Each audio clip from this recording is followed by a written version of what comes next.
They demoted me from my job, and my mom was in intensive care and in isolation. She was terrified, a little bit of dementia, and they told me basically that it wasn't authorized for me to take family leave. Well, guess what? I had to go, and so I had to make that choice. Was it my mom or was it my job?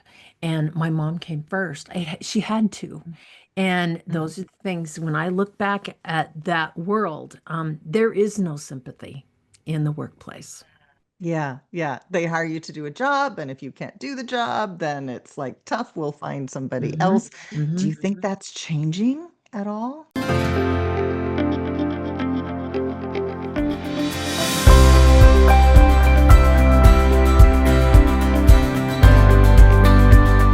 What if the best chapter of your life hasn't even begun yet? What lies within you is the power to live brighter, bolder, and truer than ever before. So, welcome to Vivatude, where caregiving, connections, and career come into balance, and where your vitality, vision, and voice shines through. Because the revolution isn't out there, it's already within you. Welcome to Vivatude.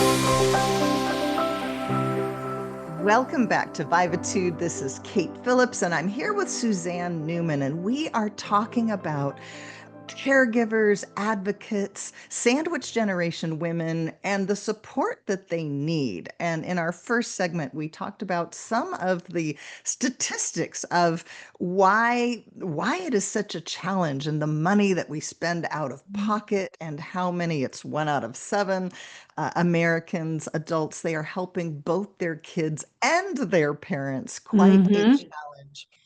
And Suzanne is the bold leader here at Vivitude, the founder.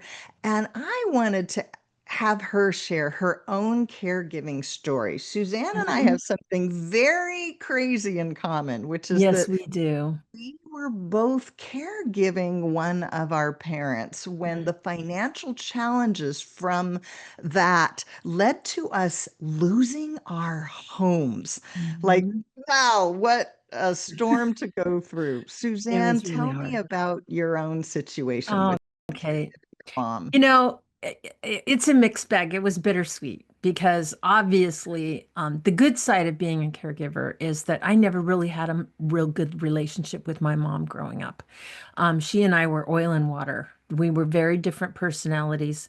And in the beginning, when I had to take care of my mom, she didn't want to be with me at all. Mm. I had to move her from Anacortes, Washington, which is my hometown, to the greater Seattle area, which was about an hour and a half from there. And my mom wasn't thrilled about having to leave where she lived, but it was where my job was. And um, so there was a lot of resentment in the beginning. But what that did is it opened the door for us to get some counseling together. And through Mm. that time, we found our rhythm with each other. And we started appreciating each other for who we were. Not only did I appreciate her for her kindness and her gratitude for the caregivers that took care of her, that I saw how lovely she was to people, and I learned a lot of how to be. And I think that's one of the things that I had missed because I'd never been married. I didn't have kids. I was just this hard driving career woman that, was all about goals and closing sales and all these things. On the flip side, I didn't have any balance in my life for obvious reasons. I had a very demanding job at the time. And we're talking yellow pages way back when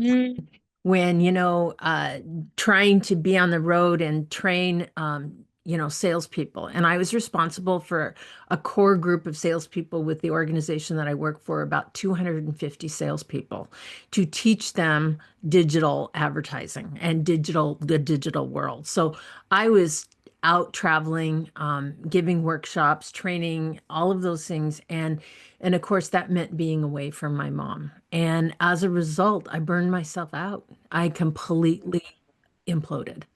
And I remember that this feeling of just I have this distinct memory, Kate, of having this feeling this weight on my shoulders saying, you're all alone in this.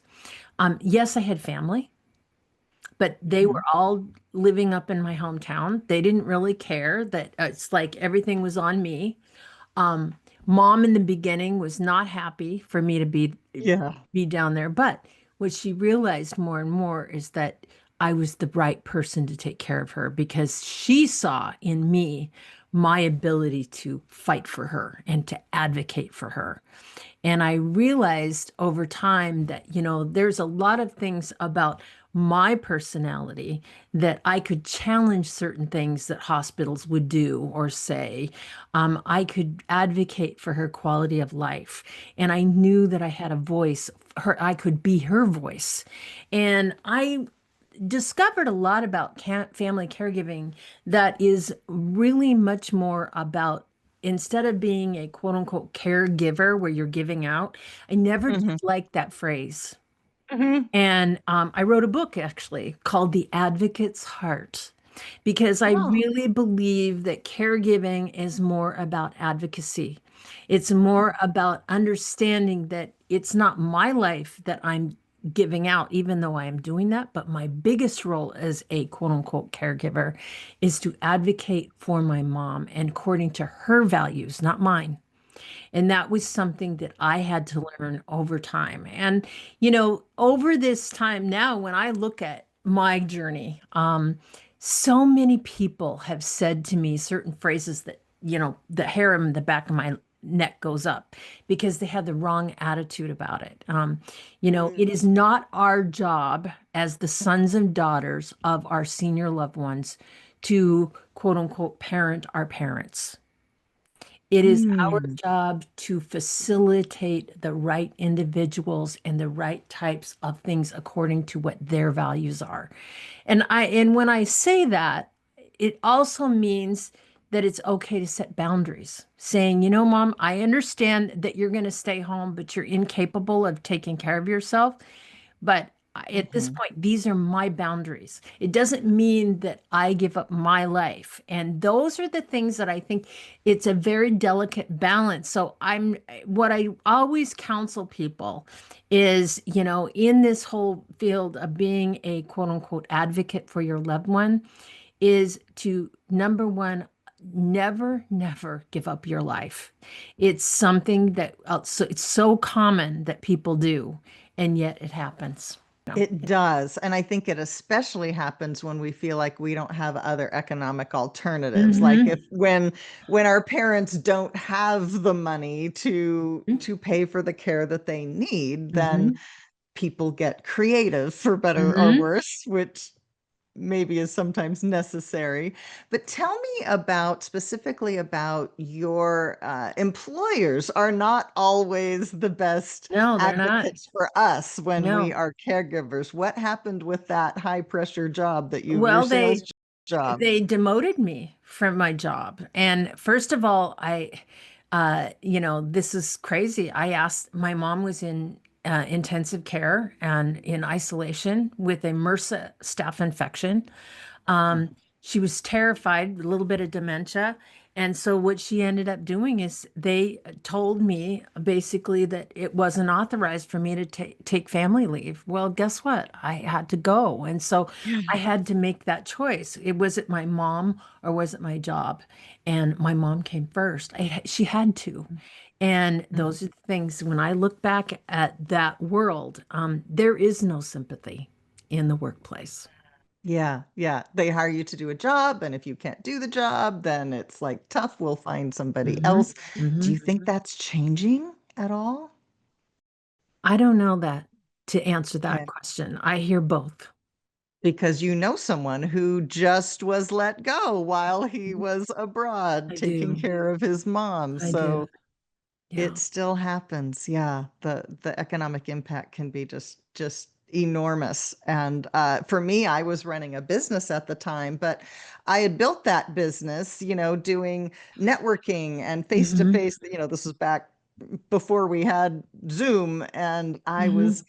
uh, building that business face to face and doing networking and workshops, and it just ground to an absolute halt. So Mm-hmm. I had to get creative myself. Yeah. Yeah, well, we're going to be back here shortly on Vivitude with some tips for caregivers. Stay tuned. And thanks for listening to Vivitude. 4 hosts, 1 each week. We help you revivitude your next chapter because purpose, passion, and prosperity isn't out there. They're already within you. Brighter, bolder, truer. Vivitude.